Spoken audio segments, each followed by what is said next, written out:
Hello YT family అందరూ ఎలా ఉన్నారండి? మేము కూడా బాగున్నాం. ఈ రోజు వ్లాగ్ వచ్చేసి టీ ఫ్యాక్టరీ గురించి. సో నేనైతే ఇక్కడ మీకు మొత్తం రికార్డ్ చేసి పెడుతున్నాను. అంతగా ఎక్స్ప్లెయిన్ చేయడానికి అవ్వట్లేదు. చాలా సార్లు ట్రై చేశాను. సో మీరే చూసి అర్థం చేసుకోండి మనకి టీ పౌడర్ ఎలా తయారవుతుంది అనేది. ఓకేనా? నాకు తెలుసు ఇలా సైలెంట్‌గా చూడాలంటే బోర్ కొడుతుంది. బట్ మ్యూజిక్ కూడా యాడ్ చేయడానికి లేదండి. కాపీరైట్ వస్తుంది. సో కామ్‌గా ఇలా చూసి అర్థం చేసేసుకోండి. ఓకేనా?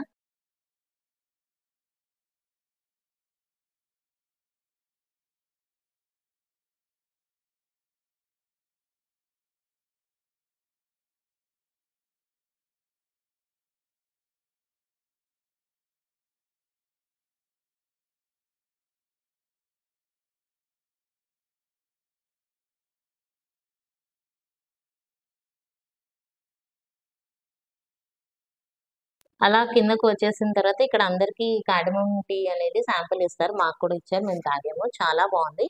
అండ్ ఇక్కడ అన్ని వెరైటీస్ ఆఫ్ టీ పౌడర్స్ అనేది లభిస్తాయన్నమాట. ఏది కావాలంటే అది కొనుక్కోవచ్చు. మేమైతే కార్డమమ్ టీ పౌడర్ అనేది పర్చేస్ చేసాము. అండ్ వేరే వీడియోలో అప్లోడ్ చేస్తానండి. ఏమేం షాపింగ్స్ చేసాము ఏంటి అనేది. ఓకేనా? అలాగే మనకి దాదాపు 6-8 వెరైటీస్ ఆఫ్ టీ పౌడర్స్ ఉన్నట్టున్నాయి. ఓకే. అండ్ ఇదంతా అయిపోయిన తర్వాత నెక్స్ట్ మేము ల్యాంబ్స్ రాక్ అనేది వెళ్ళామన్నమాట. జస్ట్ 10-15 మినిట్స్ ట్రెక్ అంటారు. కానీ చూస్తున్నారు గదా! మొత్తం వే అంతా గూడా మనకు అలాగే ఉంటాయి. కొన్ని సాఫ్ట్‌గా ఉండే మెట్లు, కొన్ని ఎత్తుపల్లాలు. చాలా జాగ్రత్తగా వెళ్ళాలి. నేనైతే కొంచెం బ్యాలెన్స్ ఔట్ అయ్యి పడిపోయానన్నమాట. కొద్దిగా దెబ్బనేది తగిలించుకున్నాను ఫైనల్‌గా. అండ్ ఇలాగా కొంచెం పైకొస్తే మనకి ఊటీ వ్యూ పాయింట్ కనిపిస్తుంది మొత్తం. ఎంత బావుందంటే చివరికి మా జున్ను బాబు కూడా మొత్తం వ్యూ అంతా చూస్తూ ఎంజాయ్ చేస్తున్నాడు. చూడండి చిన్న చిన్న ఇల్లు అసలు ఆకాశం తాకుతున్నట్టుగా కనిపిస్తుంది. ఎంత కూల్ అంటే అండ్ రిటర్న్ వచ్చేస్తూ ఉంటే మాకు చిన్న టీ గార్డెన్ కనిపించింది. సరదాగా మేము అలాగా వీడియో తీయించుకున్నాము. అండ్ అక్కడ పనిచేసే వాళ్ళ కాస్ట్యూమ్స్ ఎలా ఉంటే అలాంటిది మా అమ్మాయికి వేసి ఫోటో అనేది తీయిస్తుంటే నేను ఈలోపు ఈ చిన్న టీ గార్డెన్ అనేది షూట్ చేశాను. అండ్ రిటర్న్ వచ్చేస్తున్నామనమాట. అప్పు చాలా ఎక్కాలి. అండ్ తర్వాత సిమ్స్ పార్క్ ఇదొచ్చేసి దీనికి ₹75 పర్ అడల్ట్ అన్నమాట టికెట్.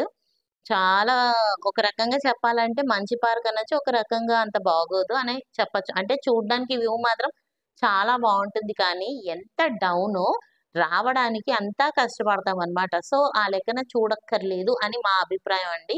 ఎందుకంటే వెళ్ళినప్పుడు హ్యాపీగా వెళ్ళాము. వచ్చేటప్పుడైతే నాకు ముందే కాఫ్ ఉందేమో అసలు వచ్చేటప్పుడు ఇంకా ఆ ఆయాసానికి కాఫ్ అనేది డబుల్, త్రిబుల్ అయిపోయింది. నేనైతే ఇంకా దండం పెట్టేసాను మా వారికి. నేను నడవలేను. నా వల్ల కాదు అని చెప్పేసి. కానీ ఏదో రకంగా బయట పడాలి కాబట్టి చచ్చి చెడి ఎలాగో అలాగా బయటకొచ్చామనమాట. అండ్ లాస్ట్‌లో వచ్చేస్తూ ఉంటే రోజ్ ఫ్లవర్స్, చామంతి, బంతి పూలు ఇవన్నీ కనిపించాయి. సరే మీ అందరికి చూపిద్దాం అనేసి ఒక రికార్డ్ అనేది వేశాను. అండ్ అటు పక్కగా వెళ్తే మనకి బోటింగ్ ఉందన్నారు. కానీ చూస్తే బోటింగ్ టెంపరరీ క్లోజ్డ్ అని చెప్పి అన్నారు. అండ్ అసలైతే దీనికి ముందు మేము డాల్ఫిన్స్ నోస్‌కి వెళ్ళాలి. అది చాలా పెద్ద ట్రెక్. కానీ వర్షాల వల్ల అది క్లోజ్ చేసేసాం అన్నారండి. దానికి బదులుగా ఇది సెలెక్ట్ చేసుకున్నామనమాట సిమ్స్ పార్క్. చూడ్డానికి ఏముండదు. చిన్న పిల్లలకి కావాల్సిన జారుడు బల్ల, ఉయ్యాల ఇవి తప్ప ఏమీ ఉండదనమాట. ఇదండి ఈరోజు వ్లాగ్.